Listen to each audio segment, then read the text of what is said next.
Tom Hanks now says that if Philadelphia were made today, he wouldn't do it because the character was gay and he's not. Well, besides the fact that this would force all gay actors to reveal their sexuality, even if they didn't want to, great actors, which Tom is one, try hard to keep their private lives private so we don't think of their real lives when we see them in a movie that attempts to transport us into a different world. Could you really look at this actress now and not think of the trial?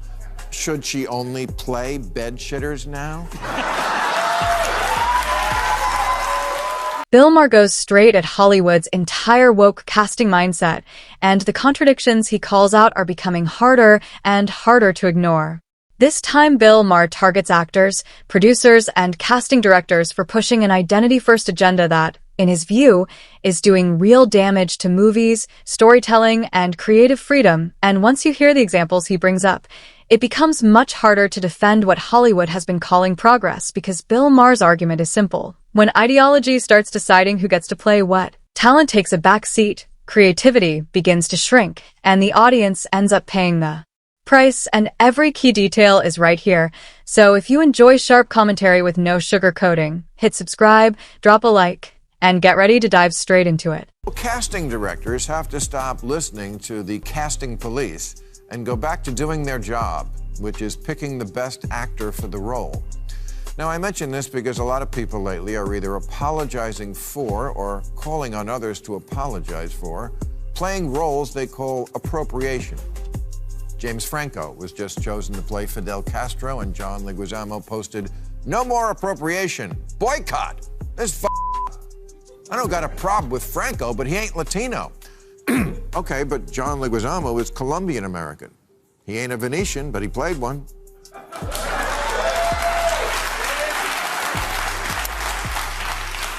He ain't a French little person or an Italian plumber, but he played them too because he's... Bill Maher begins with a contradiction that is almost impossible to ignore. John Leguizamo has built a career playing characters outside his exact ethnic background, yet now he is criticizing casting choices that do not match modern identity expectations, and that is exactly the hypocrisy. Bill Maher is targeting if the industry had always followed the same rigid standards that some people demand today, a lot of careers in Hollywood would have looked very different, including John Leguizamo's. Bill Maher's point is not complicated. You cannot benefit from creative flexibility for decades and then suddenly act as if that same flexibility is now immoral. That is not consistency. That is selective outrage. Appropriating sounds like an unforgivable sin until you remember that's what acting is. That's why acting jobs are called roles. Sean Penn won an Oscar for playing gay civil rights martyr Harvey Milk. At the time, it was considered a courageous act of solidarity for a straight male movie star to play a homosexual. Now it's the opposite.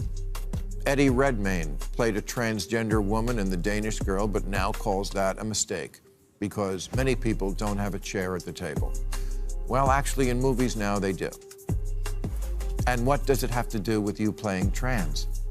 Does it then work the other way? Can trans actors only play trans characters? Because that's not going to be a good deal for them. From there, the argument gets broader, and this is where Bill Maher's criticism really lands. Acting, by definition, is about stepping into someone else's world.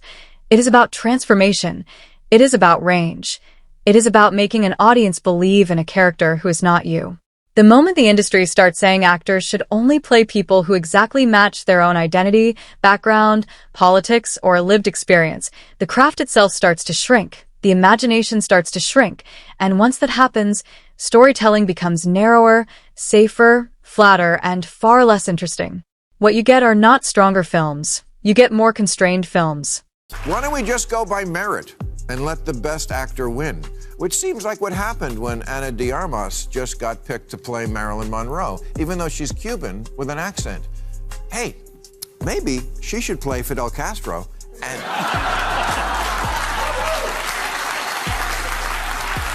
and James Franco can play Marilyn Monroe, and then we can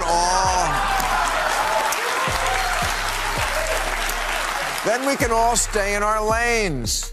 Is that what diversity and inclusion look like now? Everybody staying in their lane?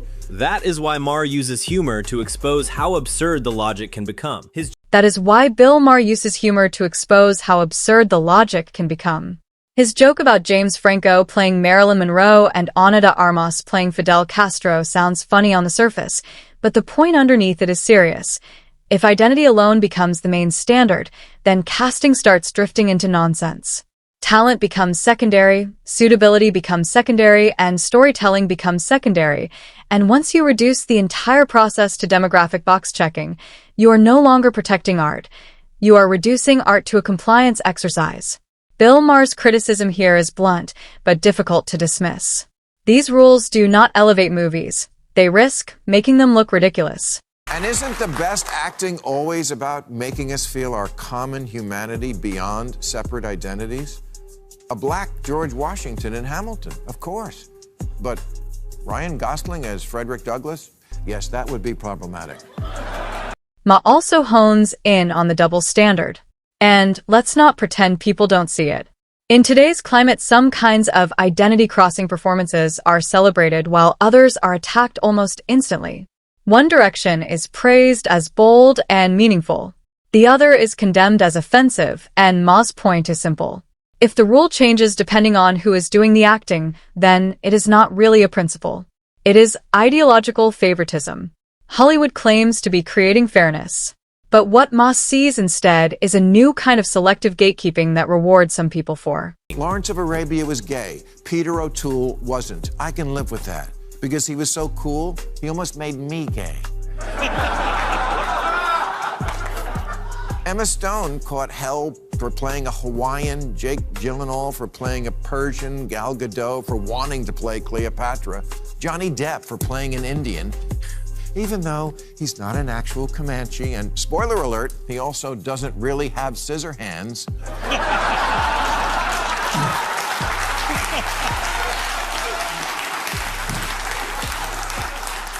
And he's not actually a drunken pirate. Okay, bad example. Now this is where Bill Maher draws the line very clearly. Actors are paid to portray people they are not. That is the job. A performer does not have to share a character's beliefs, culture, sexuality, politics, or personality in order to bring that character to life convincingly. In fact, the entire profession depends on that distance. The ability to convincingly inhabit another life is what separates acting from simple self-expression. So when the industry starts insisting that every role must line up with the performer's real-world identity, it is not defending authenticity. It is hollowing out the very thing acting is supposed to be. Tom Hanks now says that if Philadelphia were made today, he wouldn't do it because the character was gay and he's not. Well, besides the fact that this would force all gay actors to reveal their sexuality, even if they didn't want to, great actors, which Tom is one, try hard to keep their private lives private so we don't think of their real lives when we see them in a movie that attempts to transport us into a different world. Could you really look at this actress now and not think of the trial? Should she only play bed-shitters now? Bill Maher then pushes the conversation in another direction, and it is one that gets less attention than it should. He argues that actors are often strongest when their private lives remain private because the more audiences know about an actor's personal politics, sexuality, controversies, or activist branding, the harder it becomes to disappear into the performance. Once viewers start thinking about the real person instead of the fictional character, the illusion begins to break, and for Bill Maher, that matters. The mystery has value. It protects the role, it protects the story, and it allows the audience to see the character first, not the headlines attached to the actor playing them. What's Daniel Day-Lewis really like? I haven't a clue, which is why he's so great. Because when he plays Lincoln, I only see Lincoln. I don't think, well, there's a British heterosexual. But Hanks says, I don't think people would accept the inauthenticity of a straight guy playing a gay guy because, quote, we're beyond that now. Don't get him started on bosom buddies. I mean, really? Does Forrest Gump get thrown under the bus too because Tom isn't really mentally challenged? And as far as we're beyond that, no, that implies progress. This is the opposite. This is regression. And That is why Maher rejects the idea that this trend represents progress. That is why Bill Maher rejects the idea that this trend represents progress. In his view, it is the opposite. It is regression because what is being sold as inclusion often starts to look like a new form of exclusion. Instead of opening doors based on skill and artistic merit, Hollywood is increasingly drawing hard lines around who is permitted to play what. And once those lines are drawn according to identity rather than talent, the industry begins moving backward toward the same kind of restriction it claims to oppose. Bill Maher's warning is that Hollywood may be reviving old forms of discrimination under a newer, more fashionable label. And it is, frankly, typical of so much wokeness that doesn't build on liberalism. It undoes it. Empathy, putting yourself in someone else's place so you can understand them better, used to be the very heart of liberalism. Now it's considered offensive because don't even try to put yourself in my shoes because you could never know. What a bunch of bullshit that always was. Of course, no one can ever know exactly what another person's struggle is, but we try.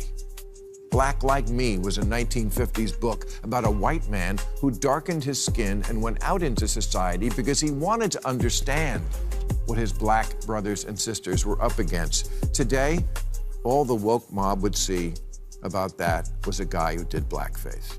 He also makes a larger point about the woke mindset itself, and this is where Bill Maher shifts the conversation from casting into culture. According to Bill Maher, the problem is not just that the standards are strict, it is that they keep shifting. If someone stays silent, they are accused of not caring. If they speak up, they are accused of overstepping. If they try to empathize, they are accused of centering themselves. The rules keep moving, the outrage keeps resetting, and nobody is ever allowed to get it right. Bill Maher sees that as a system that does not resolve division but multiplies it, and once that mentality takes over, even good faith participation starts to feel impossible. Bradley is, sadly, a Gentile, and that's the new sin in Hollywood, being a non-Jewish actor portraying a Jew. Because that's always been the problem in Hollywood, not enough Jews.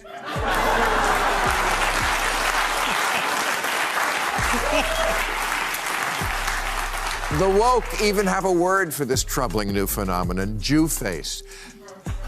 Do you see what I mean about them having their head up their ass? Really? The word you're using to fight anti-Semitism is Jewface? It sounds like something Mel Gibson says at a traffic stop. Put all of this together, and the picture becomes clear.